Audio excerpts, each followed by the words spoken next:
Hello दोस्तों, कैसे आप लोग। उम्मीद है सभी अच्छे होंगे और स्टडी एट होम सीरीज में आपका बहुत बहुत स्वागत है। दोस्तों, आज हम काफी दिनों के बाद आपसे जुड़ रहे हैं। कुछ व्यस्तता के कारण आपको वीडियो प्रोवाइड नहीं करा पाए, इसके लिए हम आपसे माफी चाहते हैं। लेकिन अब हमारा प्रयास रहेगा कि हम आपको रेगुलर वीडियोज प्रोवाइड कराएंगे। दोस्तों, आज हम लाए हैं भारतीय कला संस्कृति का एक महत्वपूर्ण वीडियो। दोस्तों, भारतीय कला एवं संस्कृति जो है वो बहुत ही महत्वपूर्ण टॉपिक है आपके कॉम्पिटिटिव एग्जाम की दृष्टि से।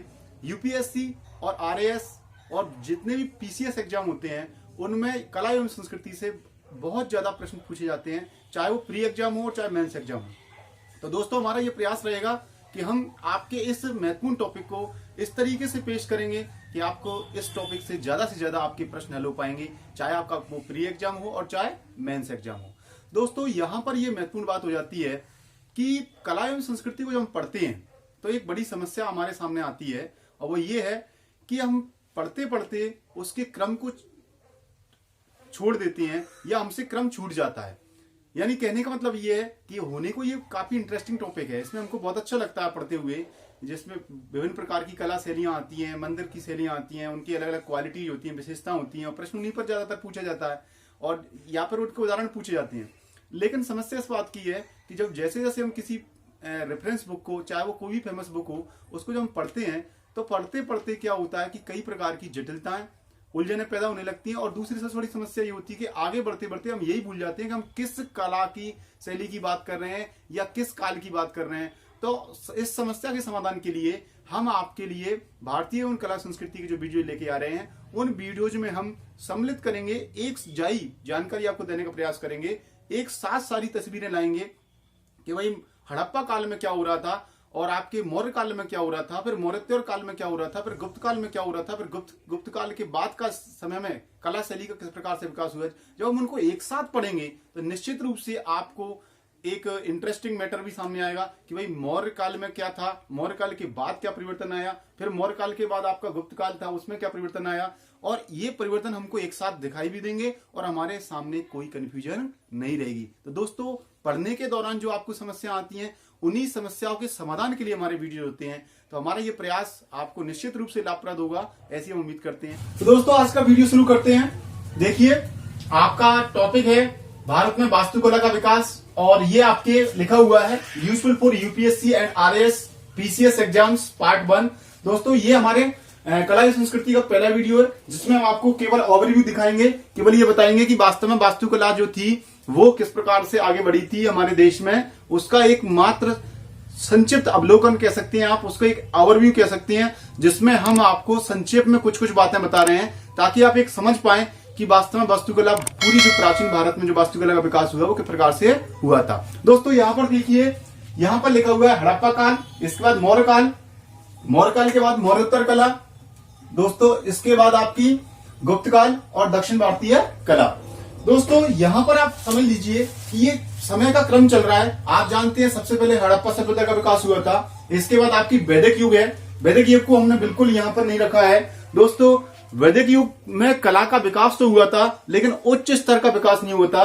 वो लोग अपने झोपड़ियों में क्या नाम से आपकी कास्ट कलाकृतियों में ही उन्होंने अपने आप को सीमित कर रखा था, इसलिए यहाँ पर उसका स्थान नहीं दिया गया है। ऐसा नहीं है कि साहब बीच में कला बिल्कुल विलुप्त हो गई, कला चल रही थी, लेकिन उस स्तर की नहीं थी जिस स्तर का हम उल्लेख करना चाहते हैं, इसलिए हमने इसमें वैदिक सभ्यता को नहीं रखा है। इसके बाद आपका मौर्य काल है दोस्तों, इसके बाद मौर्योत्तर काल है, इसके बाद आपका गुप्त काल है, और इसके बाद दक्षिण भारतीय कला जो है उनका विकास किस प्रकार से हुआ था उसका एक कॉलम यहाँ पर बना हुआ है।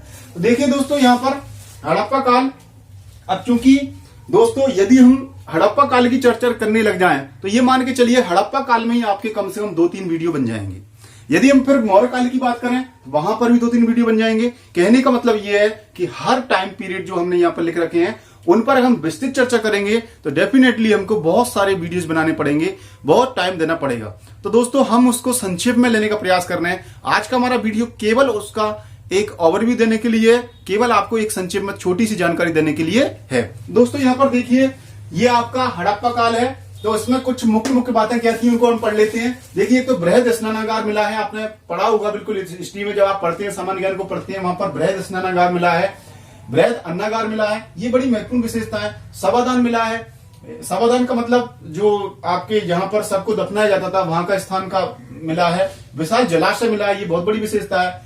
आयताकार ग्रिड प्लान यानी नगर योजना जो थी वहां की, आपको पता है सिंधु सभ्यता की जो या हड़प्पा सभ्यता की आपकी नगर योजना बहुत महत्वपूर्ण महत्व रखती है। आपको आज के भी जो नगर है उनसे अगर आप तुलना करते हैं तो आप पाते हैं कि जो आपकी सिंधु सभ्यता के लोग थे वो नगर योजना में आज के समय से ही बेहतर थे। उनकी नगर योजना बहुत शानदार थी, इसलिए वो वास्तुकला के लिए मैं उसकी नगर योजना बहुत महत्वपूर्ण स्थान रखती है। दोस्तों आगे देखिए, आपका नगर योजना सुव्यवस्थित नगर है, आपकी समकोण पर काटती हुई सड़कें हैं। आप यहां पर देखिए आधुनिक जो शहर है उसमें आपको गलियां कूचे बने हुए हैं, तितर बितर अव्यवस्थित मकान बने हुए हैं, निकलने के लिए रास्ते नहीं है। लेकिन आप सिंधु सभ्यता सीख सकते हो कि वहां पर समकोण पर काटती हुई सड़कें हैं दोस्तों। इसके अलावा वर्गाकार मोहरें मिली है, पशुपति मोहर मिली है। और पशुपति जो मोहर है उसकी कुछ विशेषताएं आपको हम देख लेते हैं। 3 सिंगों वाला जो है उसका मुकुट है, उसके पीछे कुछ जानवर हैं। इसके अलावा नर्तकी की कांस्य मूर्ति, ये भी महत्वपूर्ण स्थान रखती है। नर्तकी की जो कांस्य मूर्ति है वो लुप्त मौन तकनीक से बनाई गई है। अब लुप्त मौन तकनीक क्या होती है इसकी हम चर्चा आगे करेंगे दोस्तों।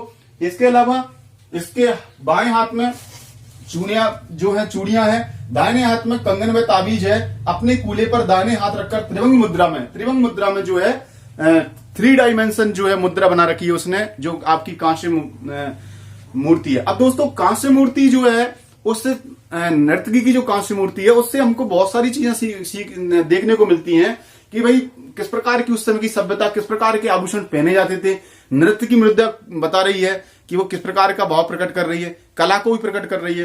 तो इसके अलावा आपकी लुप्तमोम तकनीक यहाँ की महत्वपूर्ण विशेषता है और एक टेराकोटा यहाँ की महत्वपूर्ण विशेषता है। टेराकोटा का मतलब है पकी हुई ईंटों से बनी हुई मोहरें भी हो सकती हैं, आपकी मूर्तियां भी हो सकती हैं। दोस्तों ये प्रमुख विशेषताएं आपकी हड़प्पा सभ्यता की। आगे चलते हैं, उसमें है आपकी मौर्य कला। तो दोस्तों मौर्य कला जो है बहुत बहुत महत्वपूर्ण स्थान रखती है, लेकिन इसके बारे में विस्तृत चर्चा यहां पर नहीं हो पाएगी। यहां पर आप इतनी सी बात जान लीजिए कि मौर्य काल में जो आपकी 2 तरह की कला थी, एक तो दरबारी कला। दरबारी कला का आशय यह है दोस्तों कि राजा के द्वारा उस कला का विकास किया गया, राजा के द्वारा उसका संरक्षण किया गया, इसलिए उसको दरबारी कला कहते हैं। उसमें आप देख सकते हैं राजा की जो महल है उनसे हमको वास्तुकला की जानकारी मिलती है। आपकी स्तंभ, अब आप जानते हैं मौर्य काल की बात कर ली और स्तंभ की बात कर ली तो आपको तुरंत याद आना चाहिए अशोक के स्तंभ। और अशोक के स्तंभ जो है वो आपके लघु स्तंभ भी हैं, आपके बृहद शिलालेख भी हैं, वो सब बातें उसमें शामिल हो जाती हैं। और आपका तीसरी चीज है बड़ी बड़ी महत्वपूर्ण जो इंपोर्टेंट बात है जो मौर्य काल में महत्वपूर्ण स्थान रखती है वह स्तूप। स्तूप जो बनाए गए थे बौद्ध महात्मा बुद्ध के जो आपके अवशेष थे, उनके अस्थि के अवशेष थे, उन पर अलग अलग स्थानों पर अब स्तूप बनाए गए थे। तो उन स्तूपों का बहुत महत्वपूर्ण स्थान है उस समय की वास्तुकला में। इसके अलावा फिर आपकी लोकप्रिय कला का मतलब ये है कि ये राजाओं के द्वारा संरक्षित तो थे, लेकिन राजाओं के द्वारा स्वयं नहीं बनवाए गए थे, बल्कि किन्हीं और लोगों के द्वारा बनवाए गए थे। जैसे गुफाएं बनाई गई थी, तो गुफाएं बनाई गई थी जो आपके बौद्ध भिक्षु थे, उन्होंने अपने रहने के लिए स्थान बनाए थे गुफाओं में। तो वो गुफाएं हैं, मृद भांड है और उस समय की मूर्तियां हैं। तो ये 3 चीजें महत्वपूर्ण महत्व रखती हैं आपकी, एक तो गुफाएं, एक मृद भांड और एक मूर्तियां। दोस्तों इसके बाद हम चलते हैं मौर्योत्तर कला में। तो मौर्योत्तर कला जो है यानी मौर्य कला से आगे उसका विकास हो रहा है, मौर्य टाइम के पीरियड के बाद का टाइम है। तो मौर्योत्तर जो कला है उसमें हम ये नहीं देखेंगे कि साहब मौर्य काल और मौर्योत्तर कला में बिल्कुल डिफरेंस आ जाता, नहीं, थोड़ा थोड़ा डेवलपमेंट होता है। मौर्य कला में जो कला का विकास हुआ था उसका धीरे धीरे थोड़ा थोड़ा और विकास हो गया था मौर्योत्तर कला में। तो देखिए वहां पर मौर्यों के बाद जो है उत्तर भारत में शुंग जो थे, आपके कुषाण थे, कण्व थे, शक थे, इनके द्वारा शासन किया गया था। तो उनके समय के दौरान कला का किस प्रकार से विकास हुआ इसको हम पढ़ेंगे। और दक्षिण भारत में उसी समय सातवाहन, आभीर, वाकाटक और इक्ष्वाकु वंश जो शासन कर रहा था, उन्होंने अपने टाइम पर वास्तुकला का किस प्रकार से विकास किया था ये भी हम पढ़ेंगे। इसके अलावा आपकी जो महत्व रखती हैं इस मौर्योत्तर काल में, एक तो उदयगिरी की गुफाएं जिनकी संख्या टोटल 18 है और ये भुवनेश्वर के निकट है, ध्यान रखिए, उड़ीसा के भुवनेश्वर के निकट है उदयगिरी की गुफाएं। इसके अलावा हाथी गुम्फा अभिलेख जो है ये महत्व रखता है, ये कहां पर है और इसकी क्या विशेषता है ये हम इसकी चर्चा आगे करेंगे। रानी गुफा जो है इसका ध्यान रखना है आपको। और इसके अलावा बड़ी इंपोर्टेंट बात जो है कि जो स्तूपों का विकास तो इस समय में भी हुआ था, स्तूप आपके मौर्य काल में भी थे और स्तूप आपके मौर्योत्तर काल में भी थे, लेकिन स्तूपों का आकार बढ़ गया और उनको अलंकृत किया जाने लगा। जो आपके मौर्य काल के स्तूप थे वो साधारण थे, उनमें कोई विशेष अलंकरण नहीं था, लेकिन स्तूप जो है मौर्योत्तर काल में जो बनाए गए थे उनको अलंकृत किया जाने लगा था। ये इसकी विशेषता है। इसके अलावा यहां पर फिर आपको बड़ी महत्वपूर्ण बात ध्यान रखनी है, यहां पर मूर्ति कला का बहुत शानदार विकास हुआ था। दोस्तों इस समय में यानी मौर्योत्तर काल में मूर्ति कला की 3 कला शैलियां विकसित हो चुकी थी। आपकी पहली है गांधार कला शैली, दूसरी है आपकी मथुरा शैली और तीसरी है आपका अमरावती शैली। दोस्तों चूंकि इनका स्थान के नाम के आधार पर ये शैलियों का विकास हुआ है, जैसे गांधार जो है आपका अफगानिस्तान और पाकिस्तान, वर्तमान में जो अफगानिस्तान में है, वर्तमान में जो पाकिस्तान में है, उस क्षेत्र में इस शैली का विकास हुआ था। मथुरा शैली, आप मथुरा से परिचित हैं, मथुरा के आसपास के क्षेत्र में शैली का विकास हुआ था। और दोस्तों दक्षिण भारत में एक शैली का विकास हुआ था, अमरावती शैली। इन तीनों शैलियों की अलग अलग विशेषताएं हैं, इनकी तुलना की जाती है और इनकी तुलना पर प्रश्न आता है, इसलिए हम इसकी विस्तृत चर्चा अलग से करेंगे। दोस्तों ये थी बात आपकी मौर्योत्तर काल की। इसके बाद आता है गुप्त काल। देखो दोस्तों गुप्त काल जो है वो भारतीय इतिहास का हर मामले में स्वर्ण युग कहलाता है, क्योंकि गुप्तों के जो शासक थे वो वास्तव में यशस्वी थे। उन्होंने अपने भारत पर सर्वाधिक जो है विस्तार करने का प्रयास किया था। समुद्रगुप्त का आपने नाम सुना होगा, जिसको भारत का नेपोलियन कहा जाता है। दोस्तों ये लोग युद्ध कला में अपनी शक्ति में, सामर्थ्य में, न केवल सामर्थ्य में आगे थे, बल्कि दोस्तों ये कला के विकास में भी महत्वपूर्ण स्थान रखते हैं और इसलिए इनके समय को भारतीय इतिहास का कला का स्वर्ण युग कहा जाता है। अब ये क्या क्या विकास हुआ था इनके टाइम पर देखिए। सबसे पहली बात तो जब भी कला की बात की जाती है, अजंता एलोरा की गुफाओं का नाम हमारे सामने तुरंत आ जाता है। दोस्तों बड़ा महत्व रखती हैं अजंता और एलोरा की गुफाएं। लेकिन दोस्तों ये महत्व तो रखती हैं अजंता एलोरा की गुफाएं, लेकिन ये हमको कंफ्यूज भी बहुत करती हैं। कई बार प्रश्न इस प्रकार के आते हैं, हम बहुत कंफ्यूज हो जाते हैं। इसके कंसेप्ट को समझना बहुत जरूरी है। अजंता एलोरा की गुफाओं में क्या क्या डिफरेंस भी है। अजंता एलोरा जो है वो महाराष्ट्र में है और महाराष्ट्र के औरंगाबाद जिले में अजंता और एलोरा की गुफाएं हैं। और इसके बाद जो है वो बाघ की गुफाएं। दोस्तों ये बाघ की गुफाएं जो ग्वालियर के नजदीक है, यही महत्व रखती हैं। जूनागढ़ की गुफाएं जो आपके गुजरात में है, तो वो भी महत्व रखती हैं। नासिक की गुफाएं महाराष्ट्र में है, यही महत्व रखती हैं। मंडपेश्वर की गुफाएं। इसके अलावा दोस्तों ये आपके जो एलिफेंटा गुफाओं के बगल में ही है। और उदयपुरी की गुफाएं जो है, ये आपकी उदयपुरी की जो गुफाएं हैं वो आपका ध्यान रखना है। इससे पहले भी उदयपुरी की गुफाएं आ चुकी हैं, वो हमने आपको बताई थी भुवनेश्वर के निकट। लेकिन ये दोस्तों उदयगिरी की जो गुफाएं जिनका विकास गुप्त काल में हुआ था, वो विदिशा मध्य प्रदेश में थी। तो इस प्रकार से आप देख रहे हो कि गुप्त काल पर तक पहुंचते पहुंचते भारतीय वास्तुकला जो थी अपने चरमोत्कर्ष पर पहुंच गई थी, अपने उच्चतम शिखर पर पहुंच गई थी। वास्तुकला का एक सबसे उत्कृष्ट जो रूप होता है वो हमको गुप्त काल में देखने को मिलता है। आगे देखिए दोस्तों दक्षिण भारतीय कला। दक्षिण भारतीय जो कला है एक अलग ही, आप दोस्तों जो उत्तर भारत में रहते हैं वो अपने आप को श्रेष्ठतर मानते होंगे, या आप यूं कह सकते हैं कि उनको ऐसा लगता है कि हमारे आसपास बहुत कुछ अच्छी चीजें हैं। लेकिन दोस्तों कभी आप दक्षिण भारत में देखने जाइए, आपको अलग ही भारत देखने को नजर आएगा, अलग ही संस्कृति देखने को नजर आएगी। और तब आपको एहसास होगा कि हमारी जो जानकारी थी निश्चित रूप से अधूरी थी, क्योंकि दक्षिण भारत में कला, संस्कृति, धर्म, सब कुछ साहित्य अलग ही है। और वास्तविक रूप में तो ये है कि वो बहुत ज्यादा विशिष्टता लिए हुए है। तो दक्षिण भारतीय जो कलाएं हैं उसमें आपको ध्यान रखना है पल्लव शासकों की विभिन्न शैलियां हैं।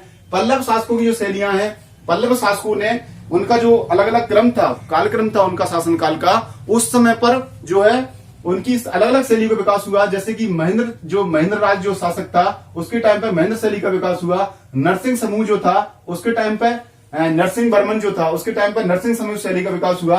राज सिंह जो था उसके समय राज सिंह शैली का विकास हुआ। और इसके बाद नंदी वर्मन जो था उसके समय नंदी वर्मन शैली का विकास हुआ। कहने का मतलब ये है कि पल्लव शासकों के टाइम पर अलग अलग शैली का विकास हुआ था। दोस्तों इसके बाद आती है चोल शासक, बड़ा महत्वपूर्ण स्थान रखते हैं। चोल शासकों का जो शासन है वो के नाम से आपके उनकी जो साम्राज्य विजेता थे वो, उन्होंने आपको इतिहास में पढ़ेंगे आप, वो श्रीलंका तक उन्होंने अपनी विजय प्राप्त की थी। और दोस्तों इसके अलावा चोल जो शासक थे उनकी प्रशासनिक व्यवस्था हमको बहुत कुछ सिखाती है। प्रशासनिक व्यवस्था जो है आज के लिए भी हमारे लिए प्रेरणा स्रोत है, आज भी हमारे लिए मार्गदर्शक का काम करती है। और दोस्तों ये भी महत्वपूर्ण बात है कि एग्जाम में चोलों की प्रशासनिक व्यवस्था पर प्रश्न अवश्य ही पूछा जाता है और चोलों की जो कला है, चोलों के शासन के दौरान जो कला का विकास हुआ था उस पर भी अवश्य प्रश्न पूछा जाता है। तो बड़ी महत्वपूर्ण बात यहाँ पर आपको याद रखनी है, वो है आपकी चोल शासकों के निर्माण शैली। तो इसमें देखिए तो द्रविड़ शैली और एक आपकी मूर्ति कला शैली है, ये दो आपको ध्यान रखनी है।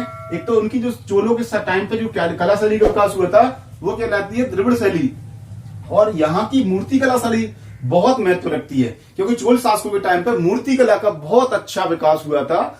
और इसके बाद आपकी इसमें जो आपको ध्यान रखना है, एक नटराज मूर्ति जो है वो चोल शासन की कला की बहुत महत्वपूर्ण कला का एक बहुत महत्वपूर्ण उदाहरण है दोस्तों। इसके अलावा आपकी नायक शैली का विकास हुआ था दक्षिण भारत में, जो मदुरई में विकसित हुआ था। आपका जो मदुरई में मीनाक्षी मंदिर है वो क्या नाम से इस शैली का बहुत महत्वपूर्ण उदाहरण है। इसके अलावा आपकी बेसर शैली, दोस्तों आपकी जो नागर शैली है, द्रविड़ शैली है, उन दोनों का मिश्रण है बेसर शैली, और इसका जो डेवलपमेंट है वो चालुक्य शासकों के टाइम पे हुआ था 7वीं शताब्दी के मध्य में, ये भी आपको याद रखना है। इसके अलावा आपकी विजयनगर शैली है दोस्तों, तो ये विजयनगर शैली जो है वो 14वीं शताब्दी 16वीं शताब्दी में इसका विकास हुआ था, कर्नाटक में इसका विकास हुआ था। इसके अलावा होयसल कला है जिसको हमको पढ़ना है, और एक पाल और सेन शैली है जिसको भी आपको पढ़ना है। दोस्तों इस प्रकार से हमने प्रयास किया था कि जो कला और संस्कृति का विशेषकर कला में विशेषकर वास्तुकला का जो विकास हमारे देश में हुआ है उसका क्रम किस प्रकार से था।